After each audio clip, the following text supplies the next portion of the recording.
Okay, let's get into this. We've got, well, a pretty wild scenario here from our source material today.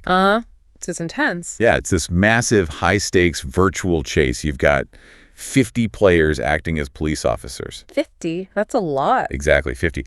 And they're hunting down this big group of other players. For the cops, there's a reward for every single capture they make. Okay, so they're motivated. Very. Yeah. But for the person who manages to be the last one standing, the last one not arrested, That's a big one. that's the $100,000 prize. Yeah. And there's a really compelling reason behind it we see mentioned right away from my mom. Wow. Okay, so real stakes, real motivation there adds a whole different layer to it. It really does. So what we're diving into is essentially the transcript of a gaming video that documented this whole thing. It's like a huge, chaotic game of virtual hide and seek, but, amped up with cops, cars, a giant map. And real money changing hands. Or potentially changing hands. Right. The goal for the people being chased, just survive, don't get caught, outlast everyone else. Simple concept, incredibly hard execution, I bet, especially with 50 chasers. And those chasers, the police players, they get $10,000 for each arrest. 10 grand per arrest. Okay, yeah, that's serious incentive for them to be aggressive. They're not just cruising around. Not at all. So picture the scene. Massive virtual city map, players just dropped, boom, randomly all over it. No coordination, just thrown in. Exactly. And the clock's ticking, though nobody knows for how long. It's all about strategy, yes, but also just pure improvisation, adapting on the fly. And probably a decent amount of luck, let's be honest. It's definitely luck. So over the next little while, we're going to walk through this whole event, just as it's laid out in the source. We'll start right at the beginning, how they were deployed, what they were thinking initially. Calm before the storm, maybe? Sort of. Then we hit the twists, the things that just completely change the game. We'll look at the escape tactics. Some are pretty out there. Can't wait to hear about those. Yeah, the chaos, the tension building as the cops close in, and follow it right through to the very end, those last dramatic moments. We're pulling out the specific tactics, the unexpected stuff that happened, trying to give you a real sense of the pressure. Using their own words and actions from the source, right? Exactly. It's like being right there with them, feeling that frantic energy. Okay, let's jump in. Oh, I do it. So the source drops us right in. Players are teleported, scattered randomly across this huge map. No warm-up, just suddenly there. Instantly vulnerable or potentially very isolated. Right. And the stakes are immediately clear. 50 police players, each potentially earning $10,000 for every single arrest. That's a powerful motivator for the hunters. They're going to be working hard, probably coordinating too. You'd think so. But for the hunted, it's even higher stakes. The source makes it crystal clear. Last person standing gets that $100,000. $100,000. That's life-changing money for a lot of people. Absolutely. And what's really fascinating, like we mentioned, is that personal angle the source highlights for one player wanting to win it, to give our mom. Yeah, that detail just grands the whole thing, doesn't it? It's not just about pixels and points. It's deeply personal. Yeah. It makes you root for them, maybe. It really does. And you can hear that mix of feelings in their initial reactions in the source. There's some bravado, oh, they're not catching me. Famous last words sometimes. Or that sort of confident, good luck, aimed at the cops. Maybe a bit of whistling past the graveyard. Just trying to project confidence when you're probably terrified inside. There's this initial hope, maybe, that the map is just so big they can disappear. Find a good hiding spot, maybe grab a fast car right off the bat. Hope for the best, basically. We even see some confusion, like players spawning near each other. What are you? Who are you? Before scattering. Right. That immediate scramble. But that whole plan, just hide and wait it out. Well, it goes out the window almost immediately. Here comes the twist. This is where it gets really, really intense. The first major curveball, totally unannounced, according to the source, suddenly, player locations aren't secret anymore. Oh, no. Periodically, their positions get pinged on the map for all the cops to see. That changes everything. That's brutal. It completely flips the script. Yeah. You go from trying to be invisible in this huge space to having a spotlight pointed right at you every few minutes. So much for finding a perfect hiding spot and just chilling. Exactly. You have to be ready to move. Always. You can't relax. The psychological pressure of that alone must be immense. Just waiting for the next ping. And the source captures that impact perfectly. You get the immediate, oh no, or the player just going, oh, I was crying, dude. That sheer despair. Yeah, the rug just pulled out from under them. One player immediately tells another, yeah, Drake, I would find a new spot in pronto. You just feel the panic. Everyone abandoning their carefully chosen hidey holes. And the police. They jump on this new info instantly. The source shows them calling out locations from the pings. They're coming, Timmy, the pings, it's over here. Or he's at the airport. We want one at the airport. They can converge so fast with that kind of information. It goes from a search to a targeted pursuit. Precisely. We see quotes like, I think I got one that just left in this vehicle right here. Or a player realizing, oh, one of them is on to me. No, all right, I'm on it. It's definitely one of them. A black SUV going to Great Ocean Highway. That feeling of being seen, even if they haven't physically spotted you yet, terrifying. No, they're on to me. How did I get caught so quickly? That quote says it all. This ping mechanic, detailed right there in the source, is just crucial. It forces movement, forces reaction. No passive play allowed. Like one player puts it, this ping is going to make it way harder on me and the boys to not get arrested. Understatement of the year, probably. It really shifts the whole challenge. It's not just stealth anymore. It's active evasion after you've been revealed. Much harder. Yeah, the "why would you ping me, Jimmy" quote really captures that feeling of, like, cosmic injustice from the player's side. It feels unfair because it wasn't expected. Totally. And this immediate pressure, this constant reveal, it just forces players into some really interesting, sometimes kind of desperate strategies. Right. The initial plan's gone. Time for plan B or C or D. Absolutely. With hiding basically off the table long-term because of the pings, players had to get creative, fast, using whatever the game world threw at them, as the source shows. So what did they try first? Just run? Pretty much. You see the basics. Pure sprinting, trying to outdrive cops in whatever clunker they started near, or that frantic search for something faster, like the player saying, I need to find this faster car, bro. Knowing your wheels aren't going to cut it against, actual police cars, even virtual ones. Exactly. Then you have attempts at blending in, trying to use camouflage, hiding in plain sight. One player explicitly says their goal is to find a good spot here to hide from the cops in plain sight. Risky, but maybe worth a shot if you're desperate. Another one tries, like social camouflage, thinking, maybe I just joined this group, Nolan, play it cool, hoping to just melt into a crowd of NPCs. Become the gray man, sort of. Yeah.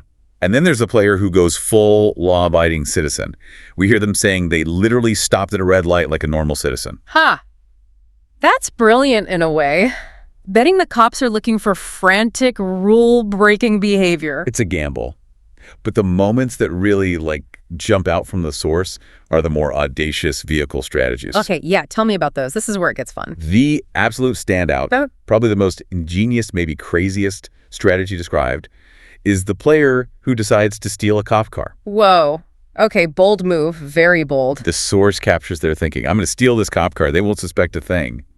Then the sheer nerve it takes. I'm so nervous. I'm actually so nervous, dude. I stole the cop car. I think I just made the craziest play ever. I mean, the guts that takes. Yeah. Right under their noses. Totally. And the player's excitement is just palpable. Jailer, I'm coming to you, dude. I stole a cop car. That's genius, dude. You could practically hear their heart hammering when they say, my heart's racing, dude. Did it actually work? The source says it did, at least for a bit. They managed to drive right past another cop car without getting flagged. The logic, while twisted, is kind of brilliant. Cops aren't looking for other cops. Hide in plain sight, level expert, using the system against itself. That's clever. Super clever. Huge risk, obviously. If they catch on, you're toast. But the potential payoff, becoming almost invisible. Okay, what else? Any other weird vehicle choices? Later in the game, the source mentions someone grabbing a fire truck. Just announces, I'm just going to get in a fire truck, boys. A fire truck? That's conspicuous. And probably slow. Definitely slow, but maybe big and disruptive.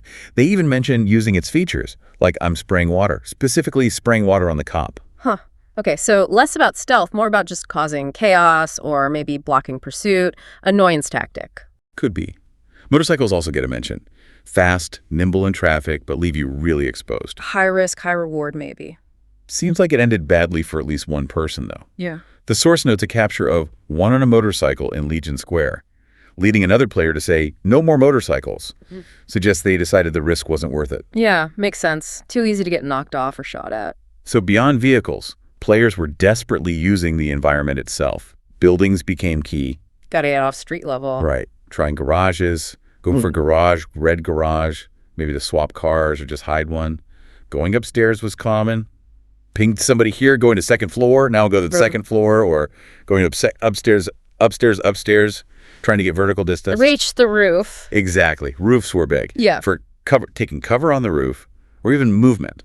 One player describes this dramatic jumped from roof to roof sequence. Like some action movie parkour move. Yeah, but it ends badly for them. I fell all the way to the bottom, almost dying from the fall. Shows how the environment could be both a tool and a danger. High-stakes parkour. Okay. Any specific locations stand out? The pier gets mentioned. Go act like I'm just a normal human being there. Also ping at the pier. So trying that blending in thing again. Someone was still on top of the movie set, another high spot. Vantage points, maybe? Or just hard to reach? And probably the most unique hiding spot mentioned is hiding in a trailer inside the submarine. Inside the submarine. Wait, inside a trailer? Which is inside a submarine? Which is also inside a submarine? That's what the quote says. Layer upon layer of concealment. Talk about thinking outside the box, like going inside several boxes. That's some serious dedication to hiding. Wonder how long that lasted. We also get moments of sheer desperation, like the player just saying, screw it, I'm jumping in the ocean. The classic water escape. Does that ever actually work in these games? Questionable effectiveness, probably, but when you're out of options. And we absolutely have to talk about the disguise attempts. Oh yeah, changing clothes. Going to the shop. Jimmy, I need to change my disguise. Yeah. One player actually manages it. Successfully changed my outfit. Trying to reset the cop's visual. Smart. If they're looking for a guy in a red shirt, and now you're in blue. But the most ambitious disguise. Trying to actually become a cop. Like, put on a police uniform. Exactly. The player's reaction is great. Oh my God, guys, I am literally an undercover cop that's genius. Again, the audacity. But did that work? Seems even riskier than the cop car. The source suggests it was tough, maybe impossible. Another player sees it happen. This guy just switched to a cop. I'm changing my clothes, implying the cops may be wised up or were watching the clothing stores. Or the game mechanics wouldn't allow it. Seems like it. One player trying it failed completely. Yeah. They didn't let me change. Oh, this is brutal. So the system or the police players actively prevented it. Oh, okay. So close, yet so far. So you see this whole spectrum, right? Basic running, clever vehicle use, environmental tricks, disguise attempts, players throwing everything they had at the problem because the pressure was just immense. Constantly being hunted, constantly being revealed by those pings. Yeah, it forces creativity, or at least desperation. And as the game went on, fewer players left. The game itself cranked up the pressure even more. New rules, more aggression. Never let up, huh? Not a chance. Yeah. One huge factor was the shrinking zone. The source mentions, you'll notice a zone that is shrinking every second. The classic battle royale mechanic forces everyone together. Exactly. Good. And it wasn't just a suggestion. Stepping outside had a massive penalty. According to the source, if you step outside the zone, you'll be pinged permanently on the cops' maps until you get back in the zone. Permanently. Oh, that's game over. 50 cops knowing exactly where you are constantly. No escape. Pretty much a death sentence. You hear the players reacting to it, the urgency. Hey, why are we on the edge of the zone, Jimmy? Or that panic, I'm outside the zone, they can see exactly where I'm at. It eliminates that strategy of just hiding out on the edge of the map. You have to move inwards. Forces encounters, guarantees action. And as the zone shrinks and the game gets later, the cops change their tactics too. They get hostile. Meaning? They start shooting. The source details this shift pretty clearly. Okay, so it goes from a chase and arrest scenario to actual combat. That's a whole different ballgame. Totally changes the dynamic again. It's not just evasion now, it's firefight survival. Players react. Oh, I think I'm supposed to run, or just admit it. I'm running out of fear. Understandable, 50 cops shooting at you. You hear the chaos in the source? I'm into gunfight. Oh, I'm losing so much health. The police use their numbers, got him pinned in, he's lit up. Just overwhelming firepower. Players try to fight back. I hit him, but often it's futile. I'm losing a lot of HP, feeling surrounded by 1,000 cops right now. They're all over me. I'm fighting off so many cops. It paints a picture of just absolute mayhem. It really does. But interestingly, that scale, that number of cops, sometimes worked against them. The source captures moments of police disarray. Like what? Friendly fire. More like traffic accidents. Cops crashing into each other in the heat of the chase. Oh, he split, he flipped, I'm flipped, dude. One player reacts. Another notes, the cops are running into each other, bro. Yeah. Okay, a little bit of slapstick amidst the chaos. I guess with 50 cars chasing, pileups are bound to happen. And from the player's view, it's a welcome sight. A brief respite, maybe an opening. One player even says, "You're welcome for the distraction, Jimmy," after seeing a cop crash. Taking credit for the cops' mistakes. Love it. It shows the pressure affects everyone. But amidst all this, you also see these little glimmers of interplayer dynamics beyond just solo survival. Like people trying to team up. Fleetingly, yeah. Attempts at collaboration. We see Chandler trying to rescue Jimmy. Right. Wait, Chandler, help me. Jimmy, get in the car. Drive. Calls for backup. Nolan, we got to come back together, dude. I need your help. Does it work? Teaming up against 50 cops seems tough. Sometimes. Maybe briefly, but often not. You get responses like, I got a fast car. I'm coming to you, buddy. Or please come help me. They try coordinating. Okay. Box them in. Trying to create temporary alliances. But the source shows it often ends badly. No, we lost Carl. Yeah, I lost it. I couldn't catch a break out there. The pressure is just too much for sustained teamwork usually. Makes sense. Hard to coordinate under fire like that. But then there's this really unexpected twist in the player dynamics mentioned in the source. One player, Nolan, seems to, switch sides. Wait, what? Switch sides how? Start helping the cops. That's what it sounds like. He apparently says, I'm helping the cops hunt you down, Nolan. I'm one of them. Whoa, that's a betrayal. Or a strategy. Why would he do that? The source doesn't give the why, which makes it even more intriguing. Was he promised something? Did he think it was his only way to survive longer? Was there some mechanic we don't know about? Or maybe he just embraced the chaos. Could be. But the reaction from another player is just pure shock. I can't believe you're doing that. It totally breaks the expected us versus them dynamic. That adds a whole new layer of paranoia for the remaining players. Not only are the cops after you, but maybe one of your own is too. Exactly. So you got this crazy mix. Desperate evasion, firefights, shrinking maps, accidental police pileups, brief alliances, and now potential betrayal. It's just constantly shifting, unpredictable pressure. Sounds exhausting just hearing about it. And inevitably, for most players, that constant pressure, the shrinking zone, the aggressive cops, it eventually became too much. The walls close in. Yeah, you start hearing those moments in the source where players know it's over. Yeah. They're circling in on us. They're surrounding me. I can't get out of it. The point where they just get overwhelmed, destroyed in a fight, or that simple resignation, I'm done. The end of the line for them.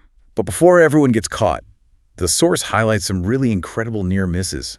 Moments where players should have been caught, but somehow slipped away. Those moments that make you hold your breath. Totally. Like the player literally trapped under a cop car. I'm under a car. I'm under a cop car. I can't get out. It seems impossible, right? Yeah, absolutely stuck. But then, somehow, I got in a car. Yeah, so long, suckers. Oh my gosh.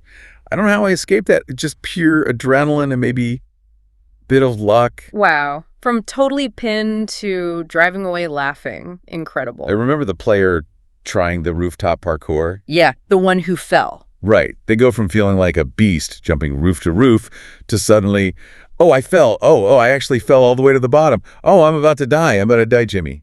Surviving that huge fall itself is a kind of crazy escape from the immediate rooftop threat. Trading one danger for another, but surviving. It highlights how risky those moves were. Definitely. And even players taking heavy damage in firefights sometimes found a way out.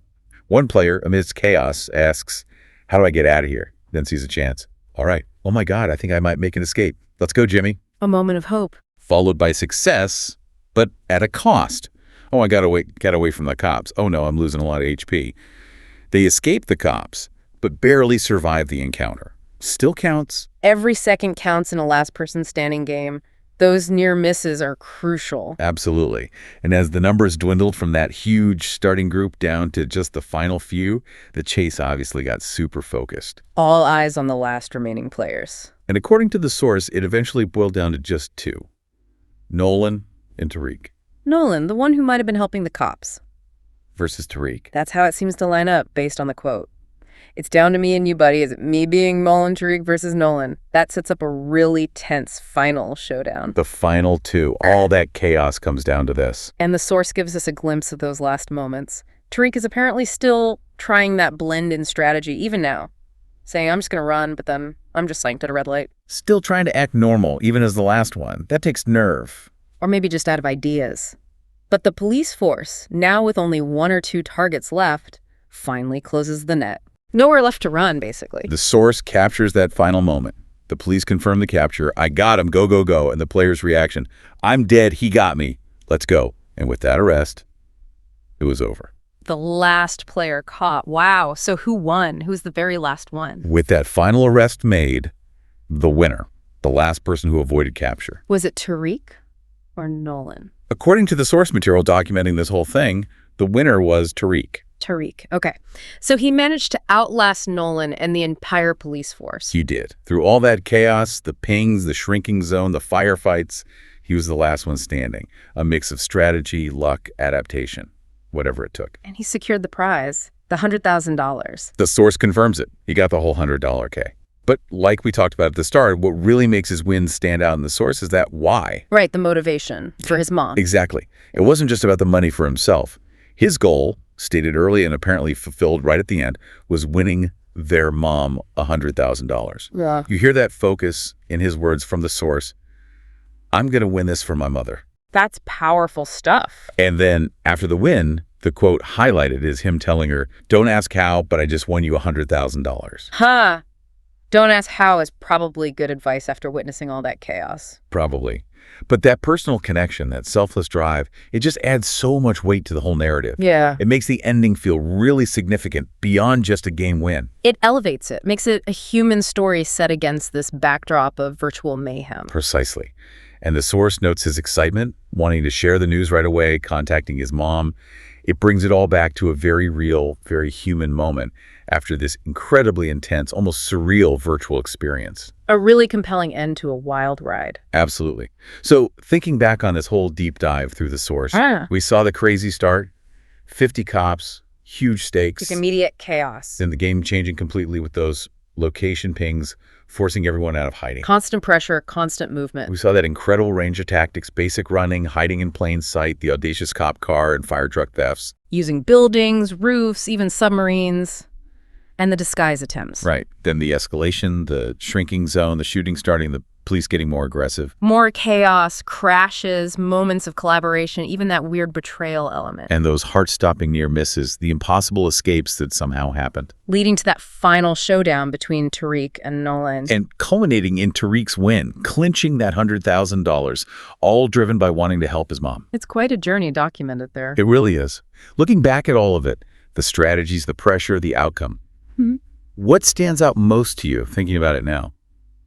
Was it the scale? The creativity? That motivation? You know, for me, reflecting on the source, it's how those constraints, the pings, the zone, the sheer number of cops, how they didn't just make it harder, they kind of forced a certain type of creativity. That's a great point. They took away the easy options. Exactly. The simple hide and wait strategy was basically useless because of the pings in the zone. So players had to try the weird stuff. They were pushed towards stealing cop cars, using fire truck hoses, jumping between roofs, hiding inside submarines. Because the normal solutions were off the table. Right. The things designed to trap them actually forced them to innovate, to use the game's systems and environment in ways they probably wouldn't have otherwise. It led to those flashes of brilliance, or at least audaciousness. So the constraints themselves became drivers of creativity. Yeah, in a way. Maybe that's a takeaway here, thinking beyond this specific game. When you face limitations, when the obvious paths are blocked, maybe that's when the most interesting, unexpected solutions emerge. It forces you to think differently. It's a fascinating thought to end on. Constraints not just as barriers, but as catalysts. Something for you, the listener, to maybe mull over next time you feel backed into a corner by a challenge.